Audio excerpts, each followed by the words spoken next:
Bonjour à toutes et à tous, bienvenue dans cette nouvelle édition du journal de la rédaction. Ravi d'être en votre compagnie en ce jeudi 1er août pour tout voir et tout savoir ensemble, en images, en 8 minutes de l'actualité régionale. D'abord vos prévisions météo. Le soleil va globalement dominer cette journée. Quelques passages nuageux, parfois plus ou moins denses, mais pas de pluie prévue aujourd'hui, puis les températures en hausse. La météo s'annonce belle également pour la fin de semaine, du soleil jusqu'à ce week-end.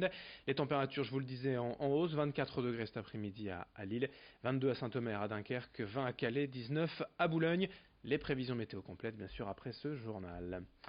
Dans l'actualité, tout d'abord, un rappel toujours aussi important et qui plus est en ce moment, durant l'été, les vacances, si vous le pouvez, n'hésitez pas à aller donner votre sang dans les centres permanents à Lille ou à Dunkerque ou lors d'une collecte mobile.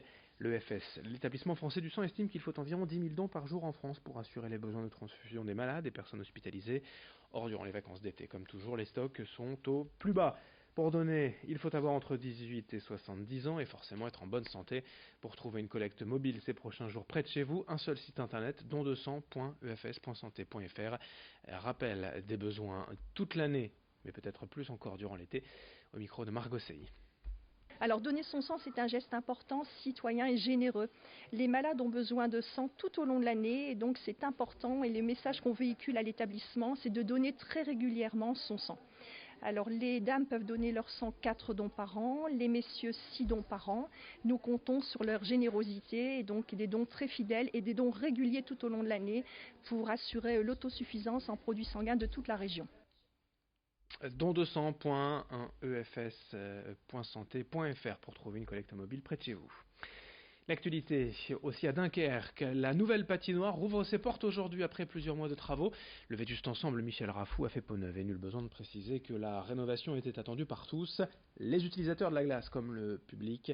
La capacité d'accueil a été doublée avec désormais 1300 places assises. Une piste olympique de 60 mètres par 30 et une autre piste un peu plus petite ont été aménagées pour les hockeyeurs et autres patineurs dunkerquois. Ce nouvel équipement doit donner un nouveau souffle à leurs activités. La patinoire ouvre donc ce jeudi, mais rendez-vous pour l'inauguration officielle dans un mois, le 6 septembre à 18 h, à l'occasion du premier match de la saison pour les hockeyeurs dunkerquois, les Corsaires face à Rouen. Explication d'ailleurs du président du club de hockey dunkerquois au micro de Louis Caillé. Si on est dans l'impatience, je veux dire, de pouvoir utiliser cet équipement. C'est un aboutissement, ça fait 12 ans que je suis président et je pense que ça faisait 12 ans que j'entendais parler de la nouvelle patinoire. Donc je dirais que maintenant, je ne vais pas dire que c'est un rêve, mais oui, c'est vraiment une réalité pour nous et ça nous permettra, je pense, de franchir un palier au niveau du club, quoi. Et ce sera certainement au niveau formation un plus parce que ça nous permettra d'accueillir plus de personnes, je pense, avec ce nouvel outil, donc plus de licenciés, et qui veut dire plus de licenciés, ce sera la pyramide, je veux dire, en bas qui va permettre peut-être d'avoir au futur peut-être plus de champions. Dans le reste de cette édition, jusqu'au 15 octobre, la brasserie nordiste Moulin d'Ascq teste le consignage de ses bouteilles. Aujourd'hui en France, les bouteilles de verre sont en grande partie recyclées, c'est-à-dire cassées, broyées puis brûlées chez un verrier pour en fabriquer de nouvelles, mais le processus nécessite une importante consommation d'énergie.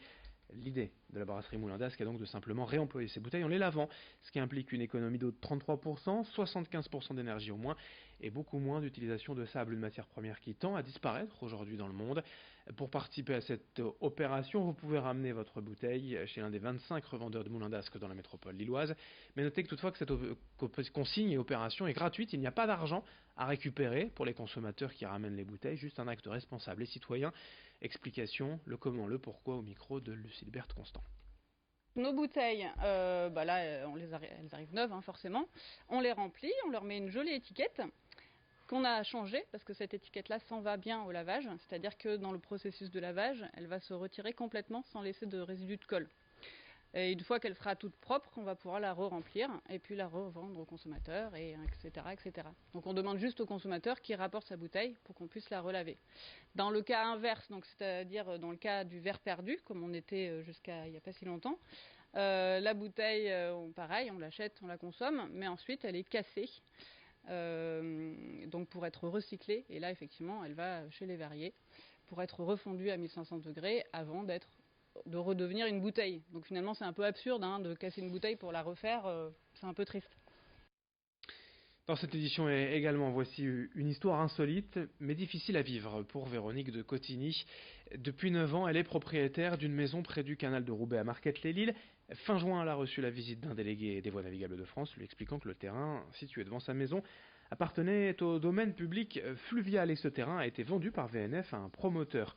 En conséquence, la mère de famille a reçu un courrier de mise en demeure des Voies navigables de France lui demandant de libérer la parcelle sous peine d'une forte amende. Le problème pour Véronique, qui a acheté la maison à son parrain, c'est même son arrière-grand-père qui a construit cette maison en 1936, c'est qu'elle n'est effectivement pas propriétaire du terrain selon le cadastre, qu'elle n'a pas bien consulté précisément en achetant la maison.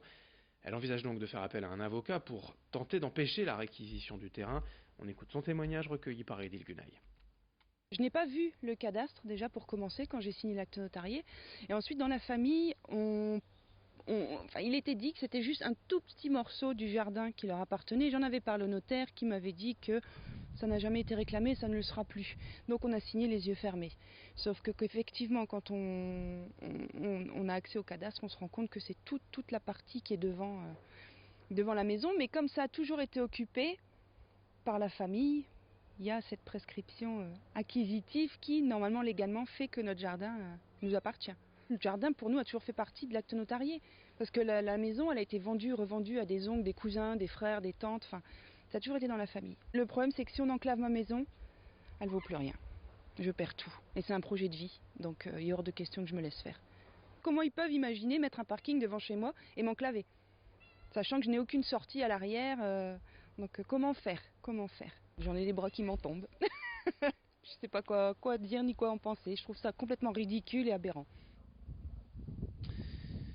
Nous avons contacté en réponse les Voies navigables de France qui précisent avoir proposé à l'occupante un titre de location qu'elle a refusé. Le service communication, on nous dit également qu'en termes de droit, le terrain est inaliénable et imprescriptible. La prescription acquisitive qu'évoque Véronique n'aurait donc pas cours légalement. Merci de votre fidélité. Dans un instant, à suivre d'autres infos, d'autres images, vos prévisions météo et un nouveau journal dès le prochain quart d'heure. Très bonne journée à toutes et à tous.